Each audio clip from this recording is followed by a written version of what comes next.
തൃശൂർ കോടാലിയിൽ സഹോദരങ്ങൾക്ക് പാമ്പ് കടിയേറ്റ വീട്ടിലെ കിടപ്പുമുറിയിൽ വീണ്ടും പാമ്പിനെ കണ്ടെത്തി. ശംഖുവരയൻ ഇനത്തിൽപ്പെട്ട പാമ്പിനെയാണ് കണ്ടെത്തിയത്. പാമ്പിനെ തല്ലിക്കൊന്നു.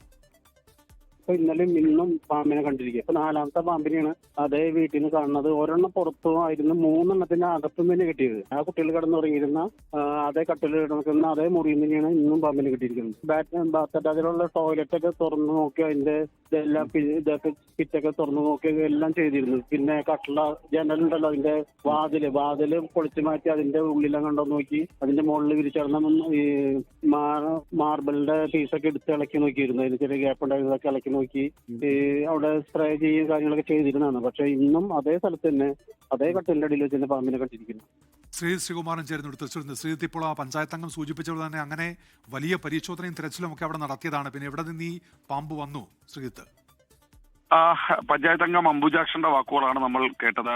ഈ പാമ്പ് ഈ വീട്ടിനുള്ളിൽ ഇനിയും പാമ്പുകളുണ്ട് എന്ന് തന്നെയാണ് പറയുന്നത്.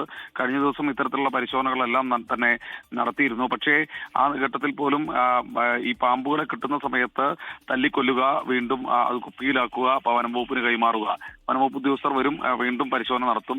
അപ്പോൾ തന്നെ കണ്ടെത്താൻ കഴിയുന്നില്ല. ഇതാണ് ഒരു സാഹചര്യം. എന്തായാലും പോലീസും അതുപോലെ തന്നെ വനം വകുപ്പ് ഉദ്യോഗസ്ഥരും വീണ്ടും ഈ വീട്ടിൽ ആരോടും കിടക്കരുത് എന്ന് പറഞ്ഞിട്ടുണ്ട്. കഴിഞ്ഞ ദിവസങ്ങളിൽ ആരും തന്നെ ആ വീട്ടിൽ കിടന്നിട്ടില്ല. എന്നാലും ഈ വീട് അടുത്ത ദിവസങ്ങളിൽ വീണ്ടും കൂടുതൽ പരിശോധനകൾക്ക് വിധേയമാക്കുമെന്നാണ് പറയുന്നത്. എന്തായാലും ഒരു ആശ്വാസകരമായ കാര്യം, ഈ കുട്ടിയുടെ ഈ മരിച്ച കുട്ടിയുടെ ജ്യേഷ്ഠൻ അനൂഷ് ഇപ്പോൾ ആരോഗ്യനില വീണ്ടെടുത്തുകൊണ്ടിരിക്കുകയാണ് എന്നത് മാത്രമാണ്.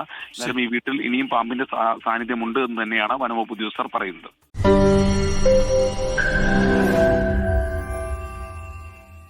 ലോകത്തെവിടെയായാലും ഏത് സമയത്തും 24 വാർത്തകളും ഓഗ്മെന്റഡ് റിയാലിറ്റി പാക്കേജുകളും എക്സ്പ്ലെയിനറുകളും വിശദമായി കാണാൻ ഞങ്ങളുടെ യൂട്യൂബ് ചാനൽ നിങ്ങൾക്ക് സബ്സ്ക്രൈബ് ചെയ്യാം.